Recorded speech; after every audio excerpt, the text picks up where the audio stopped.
Bonsoir à tous et bienvenue sur Kivu Connect Info. Nous vous remercions de suivre notre chaîne et de rester informés des événements les plus récents en République démocratique du Congo. Si vous nous rejoignez pour la première fois, n'oubliez pas de vous abonner, d'activer la cloche de notification et de partager cette vidéo afin de rester à jour avec des informations fiables et complètes. Aujourd'hui, le 9 mars 2026, nous vous présentons un résumé détaillé des actualités du jour, incluant les développements sécuritaires dans l'Est du pays, les activités gouvernementales, les problèmes de santé publique et les événements sportifs, ainsi que l'impact de ces événements sur la vie quotidienne des populations. Dans la province du Sud Kivu, les localités de Minembwe, Kakenge et Kalingi ont été le théâtre de combats intenses. Les forces armées congolaises, FARDC, soutenues par des troupes burundaises et les miliciens Wazalendo, ont mené des frappes aériennes à l'aide de drones sur les positions des rebelles du M23. Ces opérations ont provoqué la panique parmi les civils, entraînant des déplacements massifs et des perturbations des activités quotidiennes. Les habitants de Minembwe rapportent que les explosions et tirs se sont faites entendre depuis le matin, affectant les commerces et fermant les écoles. Beaucoup ont dû chercher refuge chez des proches ou dans des camps temporaires pour échapper aux bombardements.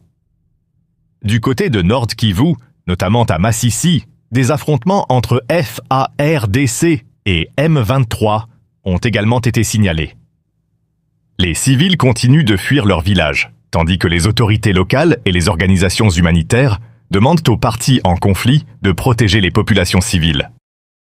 À Nyiragongo, les explosions entendues depuis dimanche étaient liées à une opération de neutralisation d'engins explosifs par les services de sécurité.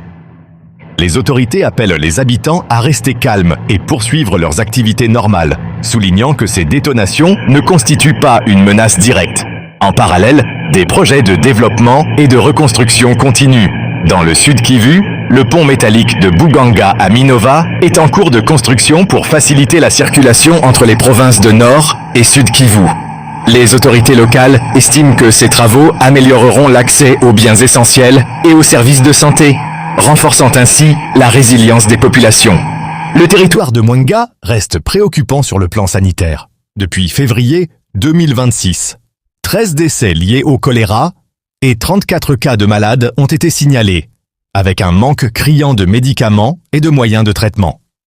La population est exhortée à respecter les mesures d'hygiène, tandis que le gouvernement et les ONG sont invités à intervenir d'urgence. Sur le plan politique, les déclarations du deuxième vice-président du Sénat, Bahati Lukwebo, concernant la révision de la Constitution, ont suscité des réactions. Le bureau du Sénat précise que ces propos sont strictement personnels et ne reflètent pas la position officielle de l'institution. Les sénateurs sont appelés à préserver l'unité nationale et la cohésion institutionnelle.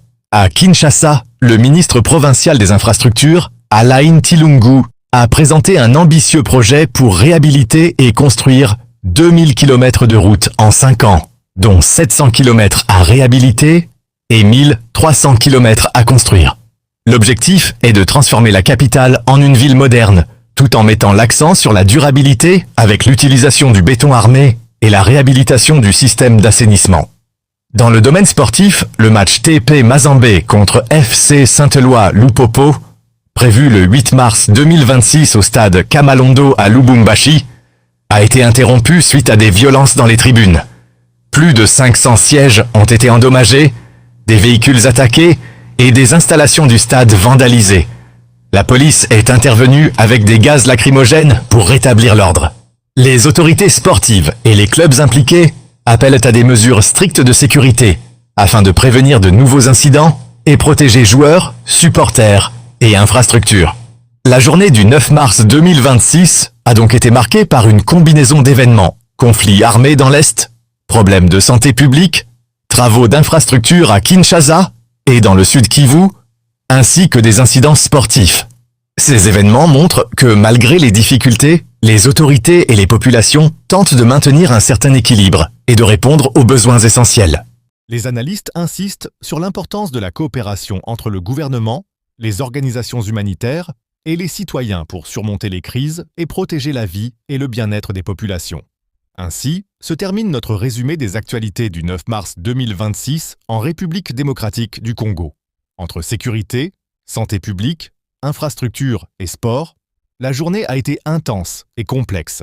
Il est crucial que les autorités, la société civile et la communauté internationale continuent de travailler ensemble pour assurer la sécurité, la stabilité et le développement dans le pays.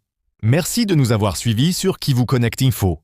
N'oubliez pas de vous abonner, liker et partager cette vidéo pour continuer à recevoir des informations fiables et complètes sur ce qui se passe dans notre pays et dans la région.